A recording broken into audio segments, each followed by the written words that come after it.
राज्य महिला आयोगाच्या ढिसाळ कारभाराविरोधात महाविकास आघाडी आक्रमक झाली। महाविकास आघाडीच्या नेत्यांनी आज महाराष्ट्राचे राज्यपाल CP राधाकृष्णन यांची भेट घेतली। वैष्णवी हगवणे प्रकरणामध्ये महिला आयोगाने घेतलेल्या भूमिकेसंदर्भात बोलण्यासाठी ही भेट घेण्यात आली होती। त्यावेळी रुपाली चाकणकर यांची अध्यक्षपदावरून हकालपट्टी करा अशी मागणी महाविकास आघाडीच्या नेत्यांनी केली। तर दुसरीकडे आयोगावर टीका केल्याशिवाय बातमी होत नाही अशी प्रतिक्रिया महिला आयोगाच्या अध्यक्षा रुपाली चाकणकर यांनी दिली आहे। 1.5 दिवस का लागला? वैष्णवी हगवणेंच्या मृत्यू प्रकरणी केस का नोंदवल्या गेली नाहीत? त्या केसमध्ये अजूनही जे कलम लागायला हवे होते ते कलम का लागण्यात आले नाही? अजूनही सौम्य प्रकारचे कलमच का आहेत?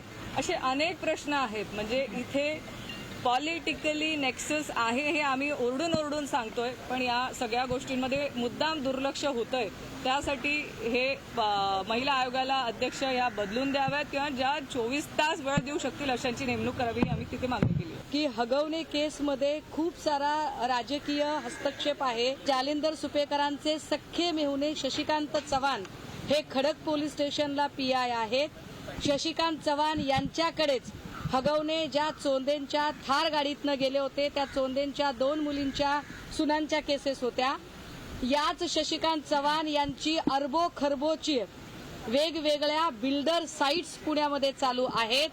त्यामुळे शशिकांत चव्हाण आणि जालिंदर सुपेकर या दोघांची चौकशी करण्यात यावी या केसमध्ये। मला असं वाटतं इतकं चांगल्या पद्धतीचं काम होत असताना आपण जर आयोगावरती बोललो, आयोगावरती टीका केली किंवा आपण राजीनामा घेऊन गेलो असं काहीतरी केलं तर आपली बातमी होणार आहे।